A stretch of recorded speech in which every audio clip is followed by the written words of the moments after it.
What's up, Star Fam? How you guys been? I've been doing pretty all right, I guess. I'm hanging in there. This is about that PTSD therapy. I had a session yesterday. I really wanted to make a video yesterday, but I did not have it in me. Um, we've been going through our imaginals. Last time I told you that I was doing an imaginal about some like my first traumas, and so what that looks like is you kind of make a start point and an end point to your memory, and with the therapist you go back into that memory, and you describe like the scene and what was happening, but your feelings and your five sensory details about like the surrounding environment, and then you go through that memory, you go through the trauma again, which sucks, and then then the therapist asks you questions about it so that you could like thoroughly, I guess, like understand like what was going on. Because I think honestly, when I was doing it, my brain was there was a lot of details that weren't fleshed out until the questions were asked. Because you don't ask questions to yourself and you remember stuff usually. You just kind of like remember what it is. But when you're being prompted, your mind could expand on those memories, and they're old memories. So like sometimes you even the expansions may not be 100% accurate to like the reality of what happened, but it's important because it fills in certain parts of the story that you tell yourself, and those things are important. Like the more you flesh those out, the more you can understand the thing that happened to you. And like I said, try your best to keep as like honest to the memory as possible. And then once you deal with the trauma, or you go through the memory, you have to once you reach the end, you start over again. You do it again. You do it multiple times. I did my first one, I did it 3 times, and then I did the last session I did an even worse trauma, honestly, but it was just on a different scale. Like the first one was physical abuse, and I had to do that a bunch of times, and it kind of reminded me of like Naruto, like when when Sasuke's brother like throws you into the Tsukiyomi, or the Genjutsu, and you have to like relive your own death like a bunch of times. Well, it's not as dramatic, but it does kind of feel that way. Like you go through this thing that traumatically changed your life forever, and then when you reach the end of the like memory, you have to start over and do it again, and like it's not fun. I like I said, the first one was just physical abuse. It was physical abuse, and it sucked. It sucked going back to it. It sucked remembering it. It sucked feeling those feelings. But like I felt like I understood like why. Like it's just bad communication skills. This one, because I was processing sexual abuse, was a lot harder for me to reconcile with, because to me, like it just feels so innately wrong that I don't understand how someone could do that to a child. And then on top of that, like that child being me. And then on top of that, when I remember these things, I didn't even remember that these things happened to me until I was in like high school, after I had a mushroom experience. And then I went and like I learned how to meditate, and like it was a whole quickening for me as a young adult. And I remember when I realized that this happened, and I remember I told my mom, I was like, dude, like something happened. There's XYZ when I was this young, and I didn't know if it was real or not, but like now I know for a fact it's real, and this happened to me. And I don't know, I don't blame anyone, and I don't blame my parents either, but I definitely didn't feel like I got a lot of compassion for what happened to me when I was that young. Because when I told my mom, I was already in high school, but I didn't, like, I know she was going through a really tough time, like, at that time, like, with other stuff that was happening in the present, so she didn't have a lot of compassion for what happened to me back then. But it, like, not getting that compassion, I realized did not allow me to process what happened. Because if I tell you something, like especially as a child, or as a young adult, if I tell you something that I perceive like is crazy, And my mom, or whoever my guardian is, that is the emotional example for me, doesn't show the proper emotional reaction to what happened, I'm not going to know that that's the proper reaction to have. I'm going to follow her and bottle those emotions. And I'm not going to lie. I really wish I got a little bit of compassion when I was that young, or when I explained what happened to me, because I realized that it had wound up affecting a lot of relationships in my life, in negative ways. And I feel like, for one, it was even hard for me to even bring up that it happened. It was very hard because I didn't remember names. I just didn't remember what happened. And I just wanted someone to hug me, hold me close, and tell me that it was okay, cry with me or some shit. Like, give me some love.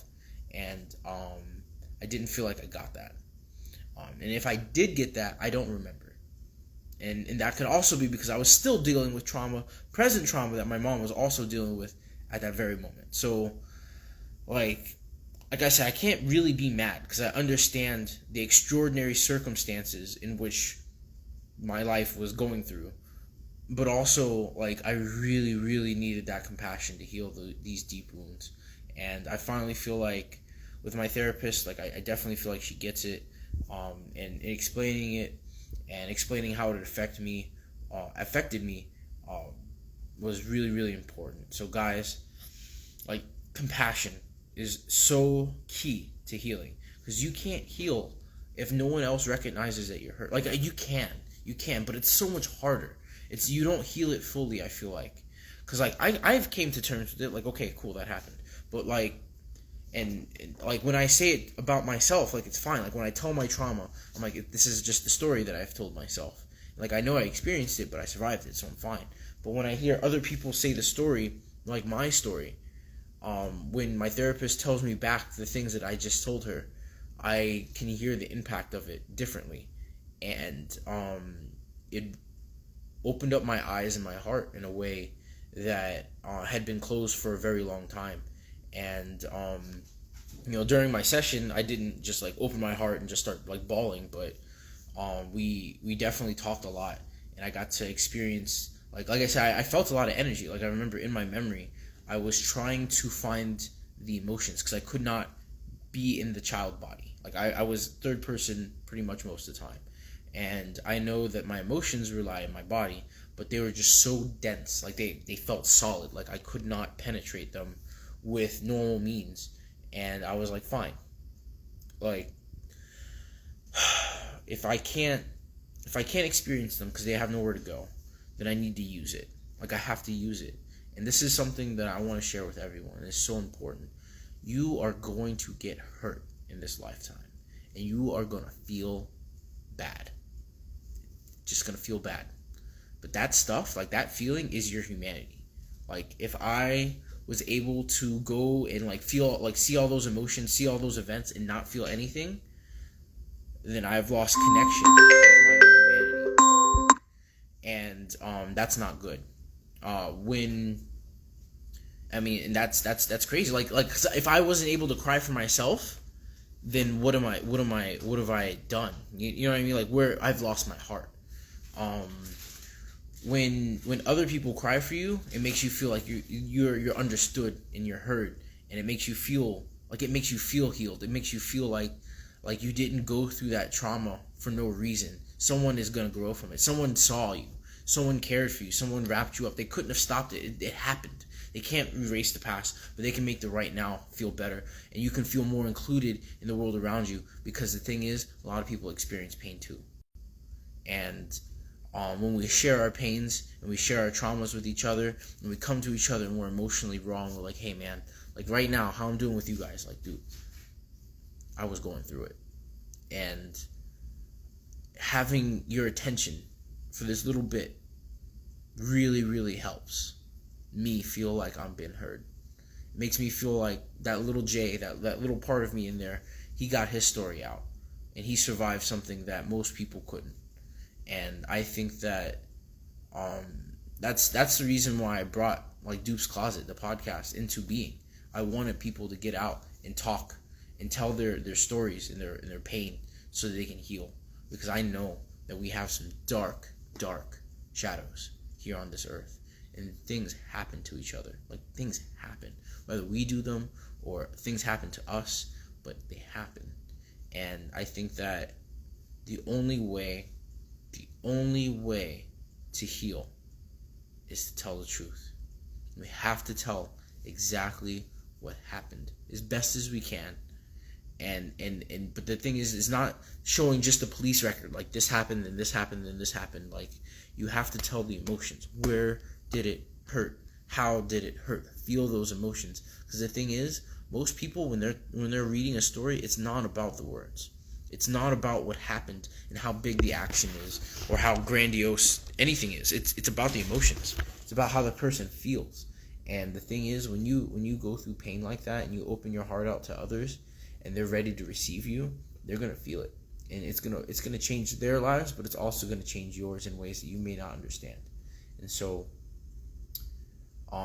with the therapy that I went through yesterday, I just, like, sexual trauma is nasty, man, because it messes you up in a really weird way. Because as a child, you don't know anything. You don't know what's good. You don't know what's bad. You don't know what you're ready for and what you're not ready for. But the adults in your life are supposed to be the one person you can trust. Like, those are supposed to be the people you can trust. Kids are they're helpless. They're helpless, and they're in the hands of people that, sometimes they're deeply mentally hurt, and they can inflict those pains on their own children. And it's up to those kids to break the cycles.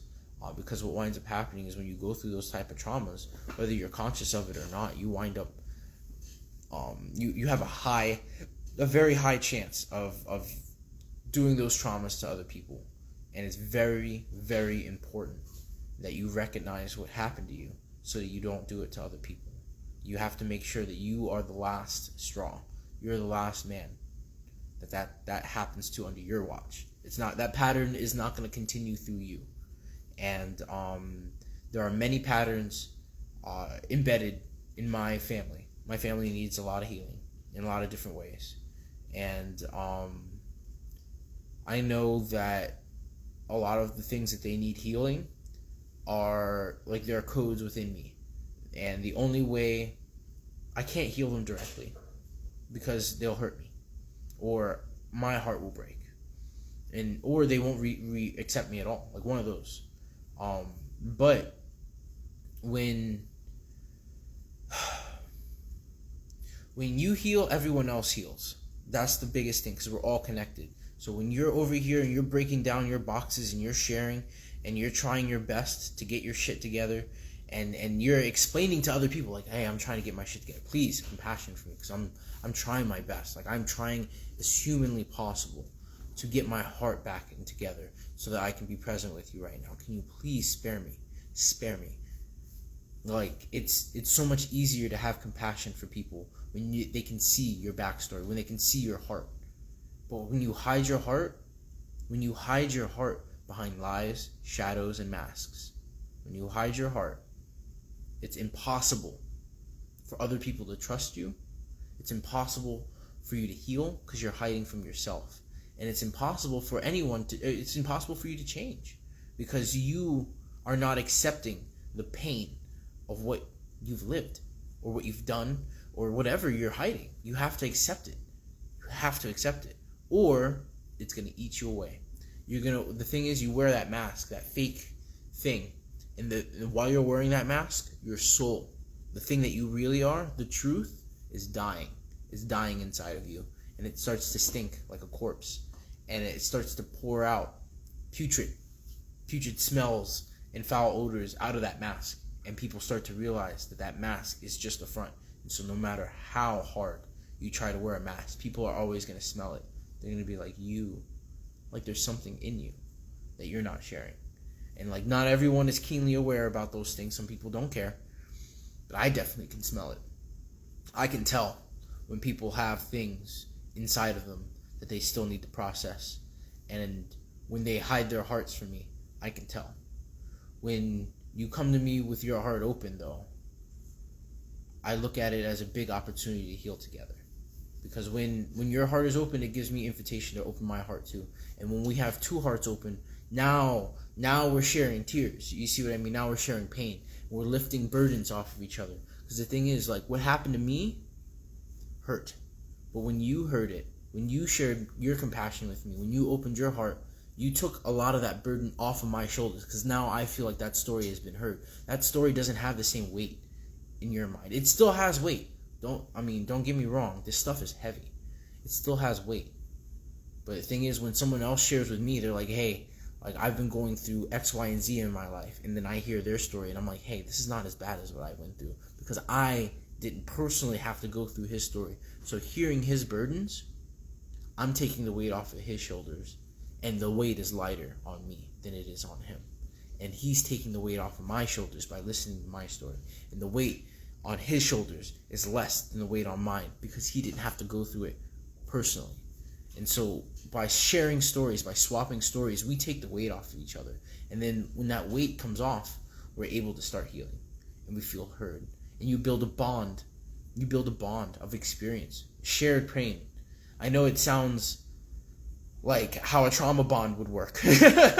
But I think if you come with the understanding of, like, this is where I am sharing with you. Like, this is what we have in common. And that's okay. There's nothing wrong with bonding through shared experience. It's important to have personal boundaries. It is. But I think it's so important to share those experiences with each other. We have to share experience with each other. We are humanity. And we are learning constantly. We are insanely smart. And we are constantly absorbing information. So we have to share. There's a reason why we feel this proclivity to post everything on the internet. It's because we have to share our experiences. And we're trying our best. So keep sharing. Keep your heart open. And I'll share my experience with you too. I have another appointment come Friday. I hope I can make a video on that day. But if I can't, it'll be soon and I'll tell you all about it. But thank you so much for listening, for being here with me through my journey, walking with me as I step out of the past and into a brighter future. I feel like doing this project has really it means a lot to me. It does. And every person that comments, every person that likes, everyone that shares. I've had many people that are close to me reach out to me and tell me that they're watching, and it makes me feel like I'm not alone. And that's a really good feeling for me, because I feel like I have been alone, and it's been personal. I've chose to be alone because I was alone with my experiences and I wasn't sharing. Now I'm going to share. I'm going to share as much as I can. Alright guys, I love you, and I see you next time. We're going to do some more PTSD therapy.